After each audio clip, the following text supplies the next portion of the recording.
Lire la parole de Dieu ce matin dans le deuxième livre des Rois, au chapitre 2, où nous lirons le verset 1 à 14. Deuxième livre des Rois, chapitre 2, verset 1 à 14, toujours en pensant à cette journée qui est la journée des vocations. La réponse à l'appel du Seigneur à son service. Lorsque l'Éternel fit monter Élie au ciel dans un tourbillon, Élie partait de Gilgal avec Élisée. Élie dit à Élisée, « Reste ici, je te prie, car l'Éternel m'envoie jusqu'à Béthel. » Élisée répondit, « L'Éternel est vivant et ton âme est vivante, je ne te quitterai point. » Et ils descendirent à Béthel. Les fils des prophètes qui étaient à Béthel sortirent vers Élisée et lui dirent, « Sais-tu que l'Éternel enlève aujourd'hui ton maître au-dessus de ta tête ?» Et il répondit, « Je le sais aussi, taisez-vous. » Élie lui dit, « Élisée, reste ici, je te prie, car l'Éternel m'envoie à Jéricho. » Il répondit, « L'Éternel est vivant et ton âme est vivante, je ne te quitterai point. » Et ils arrivèrent à Jéricho. Les fils des prophètes qui étaient à Jéricho s'approchèrent d'Élisée et lui dirent, « Sais-tu que l'Éternel enlève aujourd'hui ton maître au-dessus de ta tête ?» Et il répondit, « Je le sais aussi, taisez-vous. » Élie lui dit, « Reste ici, je te prie, car l'Éternel m'envoie au Jourdain. » Il répondit, « L'Éternel est vivant et ton âme est vivante, je ne te quitterai point. » Et ils poursuivirent tous deux leur chemin. 50 hommes d'entre les fils des prophètes arrivèrent et s'arrêtèrent à distance vis-à-vis, et eux deux s'arrêtèrent au bord du Jourdain. Alors Élie prit son manteau, le roula et en frappa les eaux qui se partagèrent çà et là, et ils passèrent tous deux à sec. Lorsqu'ils eurent passé, Élie dit à Élisée, « Demande ce que tu veux que je fasse pour toi, avant que je sois enlevé d'avec toi. » Élisée répondit, « Qu'il y ait sur moi, je te prie, une double portion de ton esprit. » Élie dit, « Tu demandes une chose difficile. Mais si tu me vois pendant que je serai enlevé d'avec toi, cela t'arrivera ainsi. Sinon, cela n'arrivera pas. » Comme il continuait à marcher en parlant, voici un char de feu et des chevaux de feu les séparèrent l'un de l'autre. Et Élie monta au ciel dans un tourbillon. Élisée regardait et criait, « Mon père, char d'Israël et sa cavalerie. » Et il ne le vit plus. Saisissant alors ses vêtements, il les déchira en 2 morceaux, et il releva le manteau qu'il y avait laissé tomber. Puis il retourna et s'arrêta au bord du Jourdain. Il prit le manteau qu'il y avait laissé tomber, et il en frappa les eaux, et dit, « Où est l'Éternel, le Dieu d'Élie ?» Lui aussi, il frappa les eaux qui se partagèrent çà et là, et Élisée passa. Les fils des prophètes qui étaient à Jéricho, vis-à-vis, l'ayant vu, dirent, « L'esprit d'Élie repose sur Élisée. » Élisée est un prophète qui a été employé par Dieu pour faire du bien à son peuple. Le ministère d'Élisée a été marqué par la compassion, par la miséricorde, par le secours. Souvenons-nous de quelques faits. Naaman, la femme qui n'avait pas d'enfant, les différents secours en période de famine ou en temps de guerre. Élisée était un homme qui a été rempli par l'Esprit de Dieu et qui a été vraiment disponible pour son service. Il voulait servir. Et c'est dans ce but qu'il a aussi demandé à Élie cette double portion d'esprit qui ne doit pas signifier qu'il allait avoir 2 fois plus de Saint-Esprit qu'Élie. Le Saint-Esprit est une personne et on ne peut pas avoir un peu d'esprit ou beaucoup de Saint-Esprit. On a le Saint-Esprit ou on ne l'a pas. on lui donne toute la place ou on ne lui donne qu'une petite place, mais on ne peut pas avoir beaucoup de Saint-Esprit ou peu de Saint-Esprit. On ne peut pas avoir une double mesure de Saint-Esprit. Non, ce que Élisée demandait, c'était d'être considéré comme le fils aîné, le fils spirituel d'Élie, le fils qui, selon la loi, recevait une double part, le droit d'aînesse spirituelle. C'est ce que Élisée demandait avant qu'Élie ne le quitte. Qu'il y ait sur moi une double portion de ton esprit, que je sois vraiment considéré comme ton fils spirituel, ton fils aîné. Et nous pouvons,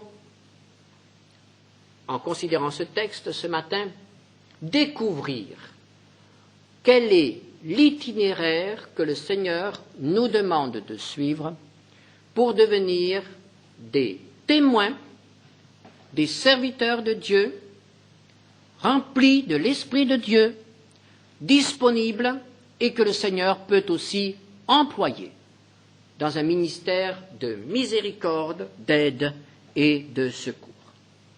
Je dirais qu'il y a tout d'abord un itinéraire à parcourir. Vous avez remarqué que le départ a eu lieu en plusieurs étapes. Élie et Élisée sont allés de ville en ville. Et il est intéressant de noter quelles ont été les villes visitées. Ils partent de Gilgal, chapitre 2, verset 1er. Nous avons un Gilgal qui est très connu dans le livre de Josué.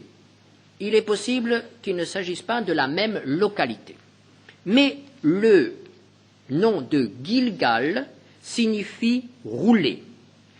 Et dans le livre de Josué, nous apprenons que Dieu dit à Josué d'appeler ce lieu Gilgal en souvenir d'une expérience que le peuple d'Israël y fit.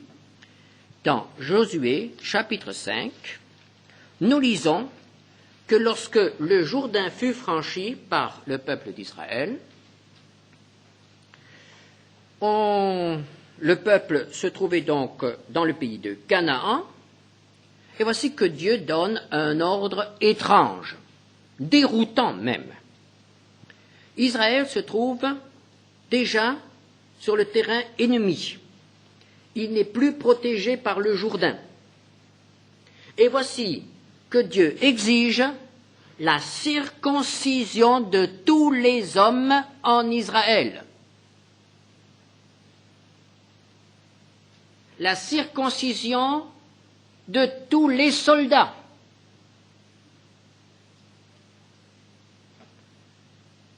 C'est-à-dire l'immobilisation de tous les hommes pendant quelques jours. C'était exposer Israël à la destruction si l'armée ennemie avait eu cette information, si elle avait saisi cette occasion, c'était l'extermination totale. Israël le savait car il y avait un précédent dans l'histoire. Les fils de Jacob, pour se venger du déshonneur qu'un prince cananéen avait infligé à leur sœur, exigèrent la circoncision de tous les habitants de Sichem, et pendant que les hommes étaient malades, ils les exterminèrent. Donc nous avons quelque chose qui était extrêmement présent à l'esprit de ces hommes. Ils ont obéi, ils l'ont fait, il ne leur est rien arrivé, le Seigneur les a protégés, et le Seigneur dit, aujourd'hui, chapitre 5, verset 9, aujourd'hui, j'ai roulé de dessus vous l'opprobre de l'Égypte. Et ce lieu fut appelé du nom de Gilgal jusqu'à ce jour. Gilgal qui signifie rouler, enlever. Dieu apprenait à son peuple qu'une étape nouvelle était franchie. L'opprobre de l'Égypte était enlevé. Mais Israël devait apprendre à se confier non pas en sa propre force, en sa chair, mais à se confier totalement en Dieu. Il devait apprendre que c'est dans la faiblesse de l'homme que Dieu manifeste sa puissance.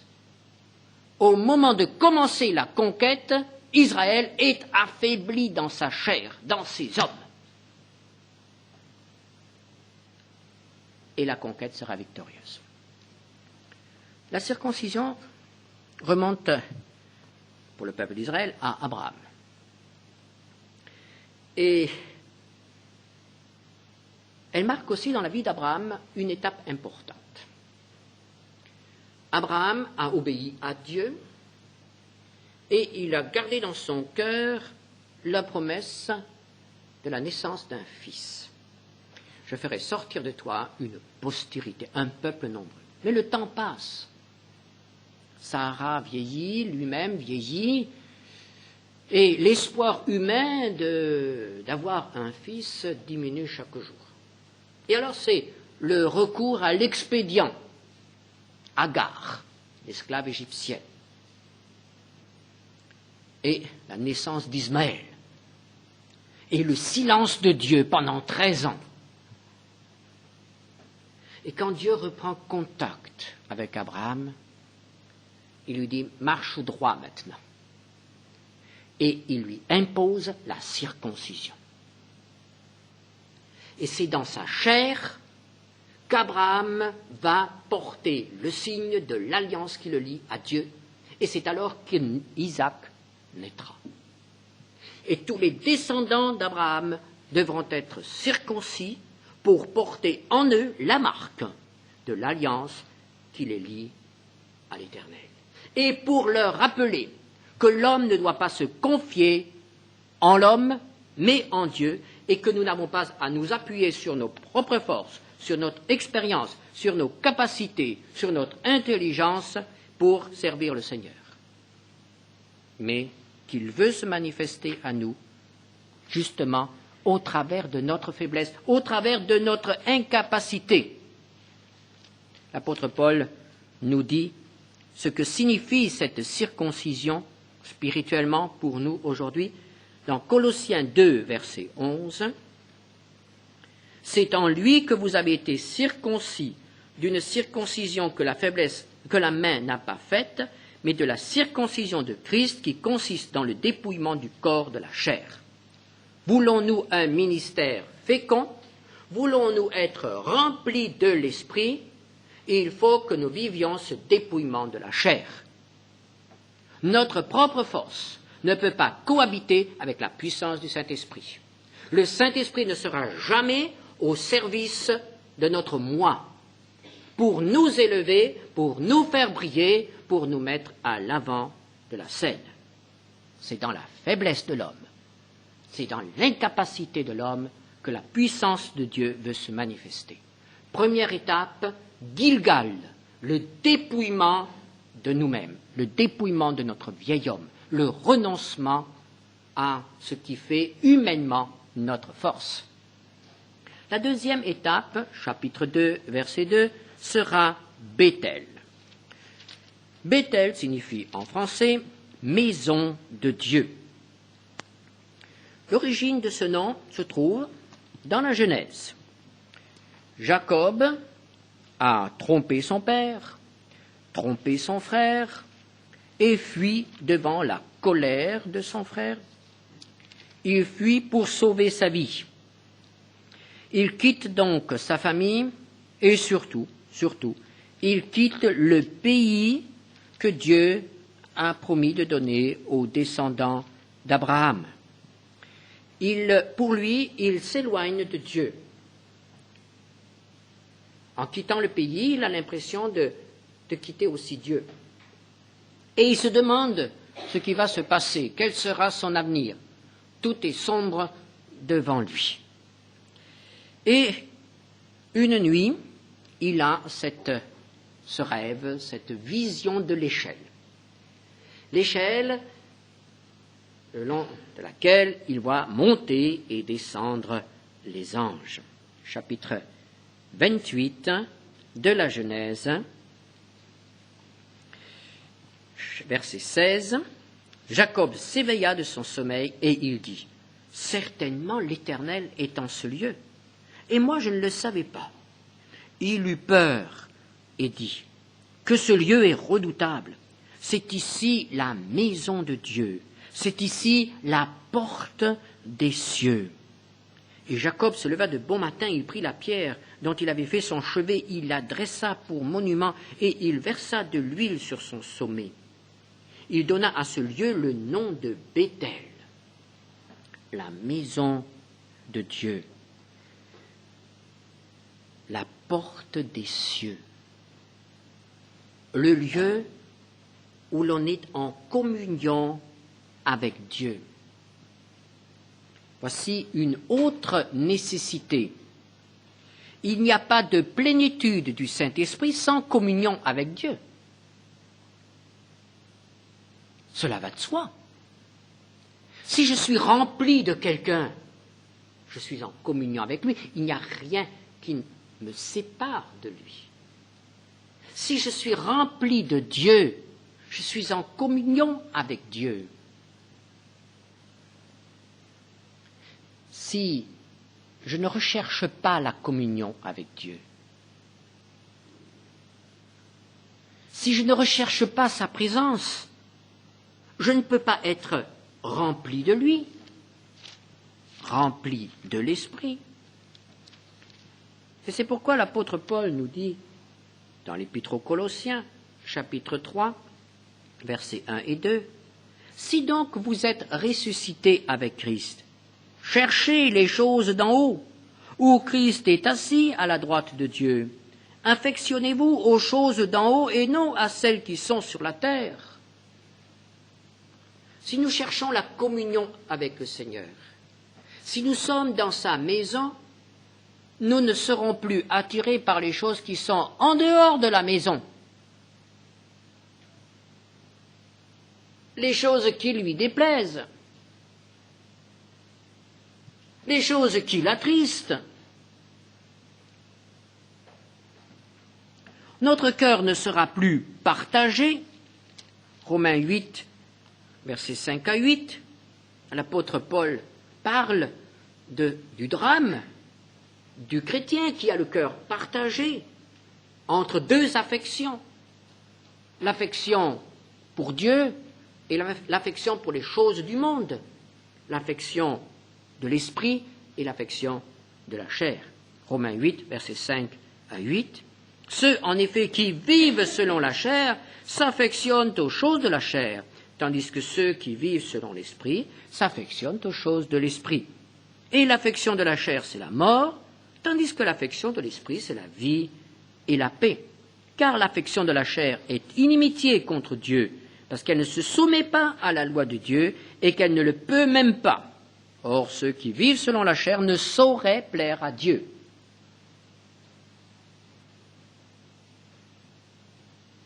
Nous ne pouvons connaître toutes les richesses de Christ que si notre cœur l'aime totalement. Nous serons, je dirais, déçus de Jésus si notre cœur est partagé. Car il ne se donnera pas totalement. Il ne nous remplira pas. La deuxième étape sera donc cette recherche de la communion intense, profonde avec le Seigneur. Béthel, la maison de Dieu. Puis vient la troisième étape, Jéricho. L'Éternel m'envoie à Jéricho, verset 4. Jéricho nous ramène au livre de Josué, à l'époque de la conquête, quelques jours après la circoncision, donc après Gilgal. Jéricho, qu'est-ce que Jéricho? Jéricho, c'est cette citadelle qui se dresse dans la plaine. Jéricho, c'est le verrou qui ferme le pays promis. C'est la forteresse de l'ennemi qui empêche le pays, le peuple de Dieu, d'entrer en possession de son héritage. Un long siège aurait été nécessaire pour faire tomber Jéricho. Et probablement que le peuple d'Israël aurait passé un temps extrêmement long sous les murs de Jéricho. Il aurait perdu beaucoup de temps. Il fallait remporter la victoire. Il fallait que Jéricho tombe. Il fallait que le verrou saute et que le peuple d'Israël puisse commencer la conquête du pays. Jéricho, c'est la citadelle de l'ennemi qui tombe lorsque le peuple de Dieu fait confiance au Seigneur. La victoire par la foi en Dieu. Il y a aussi dans la vie de chaque croyant, même les anciens croyants, même ceux qui marchent avec le Seigneur depuis de nombreuses années et qui le connaissent, il y a encore de ces citadelles, de ces forteresses, de ces points que l'ennemi tient et qui lui permettent de temps à autre de se manifester dans notre vie et de nous empêcher de jouir pleinement de tout ce que Dieu met à notre disposition. C'est Jéricho. Jéricho dans la vie des chrétiens. Oh, combien souffre de ces citadelles de l'ennemi. Combien tremble devant ces portes fermées, devant ces murailles. Une citadelle invincible. Et il est évident qu'il ne peut y avoir de plénitude de l'esprit, qu'il ne peut y avoir de ministère vraiment béni si dans notre vie il y a encore des citadelles de l'ennemi qui lui permettent de sortir de temps à autre et de faire des ravages dans nos rangs. Elles doivent tomber. La vie de victoire est une nécessité absolue pour l'enfant de Dieu. Et enfin, la dernière étape, le Jourdain. Là encore, nous pensons à Israël au moment de la conquête. Le Jourdain était en crue, il formait une barrière, il aurait fallu attendre beaucoup de temps pour pouvoir franchir le Jourdain par les gués habituels. Mais Dieu a ouvert le Jourdain et le peuple a passé. Et vous vous souvenez des pierres qui ont été prises sur le rivage et déposées au fond du Jourdain. Et des pierres qui ont été prises dans le lit du Jourdain et qui ont été déposées, qui ont été dressées sur le rivage, en souvenir du passage à sec du Jourdain. Et dans la Bible, le Jourdain est un symbole de mort. Pour nous, c'est le symbole de la mort avec Christ, de l'identification avec Christ. L'apôtre Paul, dans l'Épître aux Galates, s'exprime ainsi, Galates 2, verset 2, verset 20. « J'ai été crucifié avec Christ, et si je vis, ce n'est plus moi qui vis, c'est Christ qui vit en moi. Si je vis maintenant dans la chair, je vis dans la foi au Fils de Dieu, qui m'a aimé et qui s'est livré lui-même pour moi. » Identification avec Christ, dans sa mort et dans sa résurrection. Le ministère béni, le témoignage béni, la vie vécue dans la plénitude du Saint-Esprit sont une vie de résurrection. C'est la résurrection. Mais il n'y a pas de résurrection s'il n'y a eu mort auparavant. Les vivants ne ressuscitent pas.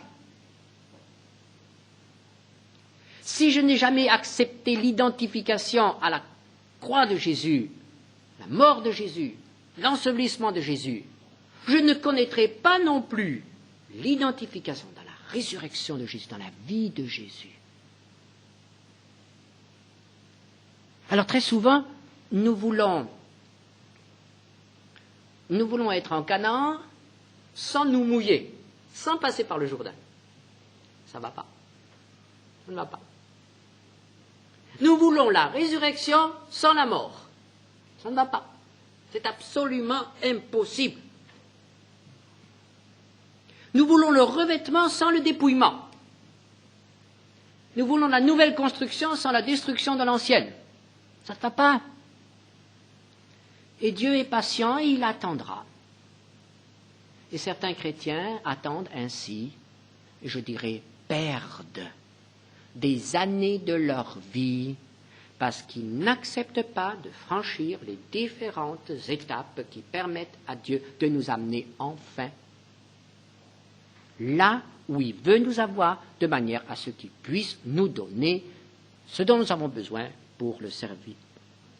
L'apôtre Paul continue dans l'épître aux Colossiens, chapitre 3, verset 3, et il dit « Vous êtes morts et votre vie est cachée avec Christ en Dieu. » Et au verset 5, « Faites donc mourir les membres qui sont sur la terre, l'impudicité, l'impureté, les passions, les mauvais désirs et la cupidité qui est une idolâtrie. » Et alors, si nous avons accepté cela, nous pouvons aussi, dans Éphésiens 2, verset 5, connaître la vie de résurrection. Éphésiens 2, versets 5 à 6. « Nous qui étions morts par nos offenses, il nous a rendus à la vie avec Christ. Il nous a ressuscités ensemble et nous a fait asseoir ensemble dans les lieux célestes en Jésus-Christ. » Ce sont là les fondements d'un ministère béni. Élisée a franchi les différentes étapes et maintenant il se trouve de l'autre côté.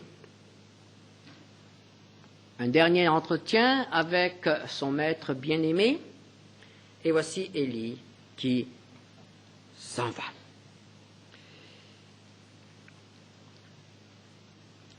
Élisée le voit partir, et après avoir baissé les yeux, il trouve à ses pieds, devant lui, un héritage. Élie lui a laissé quelque chose, un souvenir. Élie est parti au ciel, mais il a laissé quelque chose. Vous vous souvenez encore de quoi? Vous avez bien écouté tout à l'heure? Le manteau d'Élie. Oui, Élie est parti, le manteau est resté là. Ne vous imaginez pas un magnifique manteau de fourrure. La Bible dit que c'était un manteau de poil. Poil de chèvre peut-être, je ne sais pas. Enfin, ce n'était pas un article de luxe, ce n'était pas un héritage, disons, négociable. Mais ce manteau, quelle histoire ce manteau. C'est en prenant ce manteau qu'Élie a frappé les eaux du Jourdain, verset 8. Et les eaux se sont partagées. Mais pour Élisée, ce manteau rappelle encore autre chose. Dans 1 Roi 19, versets 19 à 21.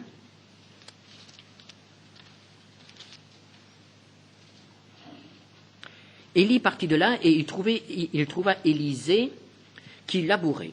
Il avait devant lui 12 paires de bœufs. Élie s'approcha de lui et il jeta sur lui son manteau. Élisée comprend très bien. Élie le choisit comme son serviteur. Alors Élisée dit qu'il veut dire au revoir à sa famille. Et Élie lui répondit, « Va et reviens, car pense à ce que je t'ai fait. » Que lui a-t-il fait? Il a pris son manteau et il l'a jeté sur ses épaules. Et nous lisons, il se leva, suivit Élie et fut à son service. C'est le manteau du prophète. Le manteau qui a marqué le début de son ministère, de son service. Et voici maintenant ce manteau-là, à terre, à ses pieds, devant lui. L'homme est parti, le prophète est parti, le manteau est resté. Un serviteur fidèle a été rappelé par le maître à un service supérieur. Mais sur terre, la tâche doit être poursuivie. Le manteau de prophète reste. Le prophète est parti, mais le ministère de prophète doit être poursuivi sur la terre. Un autre doit prendre ce manteau, un autre doit poursuivre le ministère, un autre doit continuer à servir Dieu sur la terre. Que va faire Élisée? Il releva le manteau qu'Élie avait laissé tomber. Il accepte la tâche qui lui est confiée. Il accepte d'être maintenant le prophète en Israël, de prendre la place qu'Élie a laissée vide.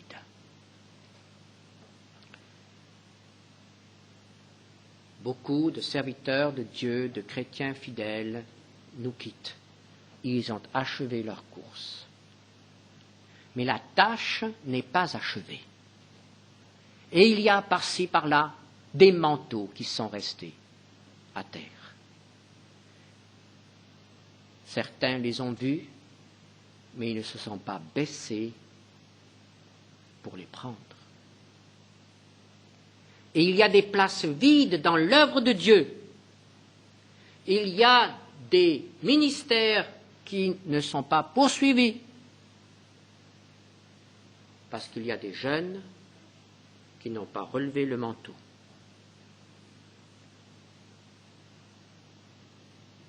Y a-t-il un manteau qui traîne à nos pieds? Nous souvenons-nous d'un moment où il s'est passé quelque chose dans notre vie, où un serviteur de Dieu a jeté son manteau sur nous, où nous avons entendu un appel du Seigneur pour un service bien précis. Ce n'est pas forcément un service à plein temps, comme on dit, mais un service bien précis dans la maison de Dieu. Et ça peut être un petit service. Nous souvenons-nous de ce moment où nous avons accepté ce manteau. Et qu'est-il devenu? Qu'est-il devenu? Avons-nous jugé qu'il était vieilli, qu'il était usé, qu'il n'était plus adapté à l'heure actuelle? C'est un manteau qui traîne, c'est une place qui reste vide. Et s'il a touché nos épaules, c'est nous qui en sommes responsables. Avons-nous un jour entendu l'appel du Seigneur? Et que sommes-nous aujourd'hui? Pouvons-nous dire, j'ai entendu, je n'ai pas résisté et j'ai achevé.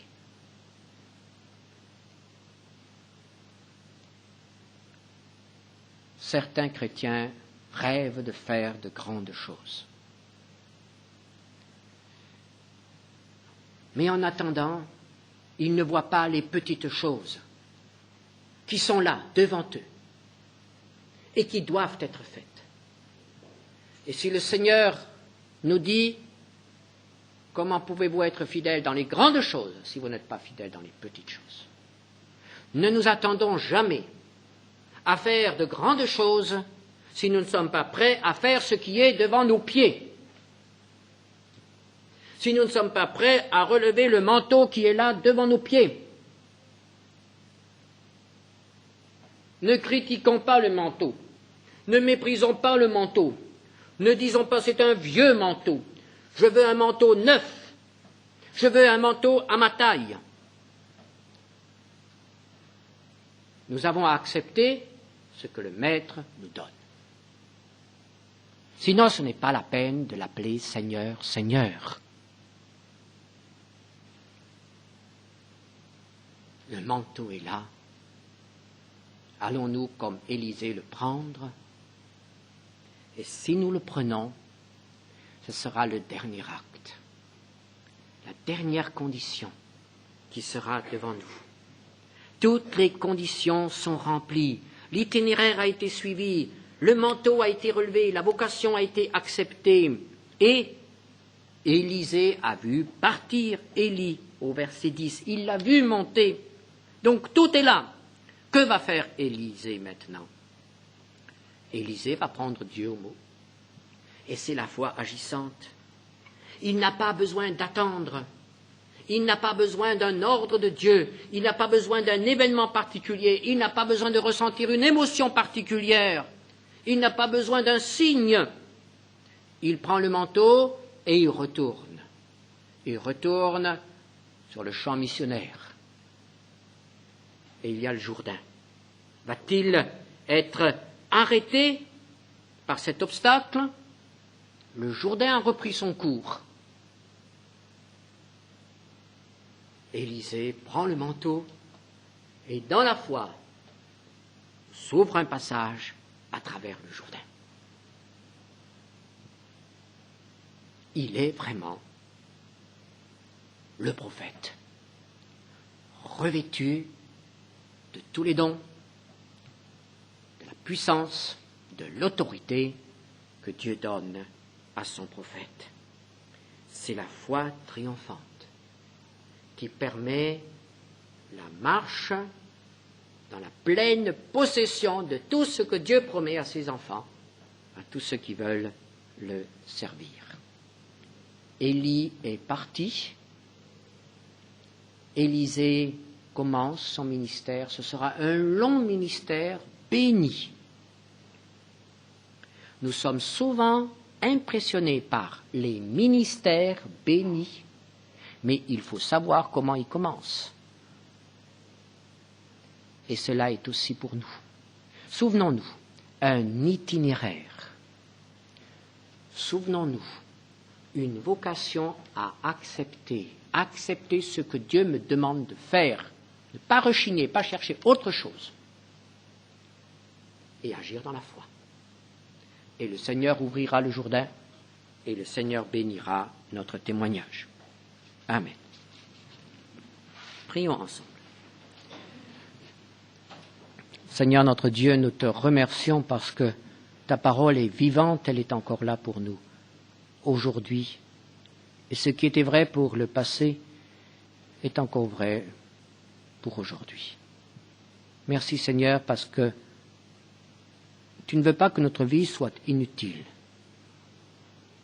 Tu veux que notre vie porte du fruit.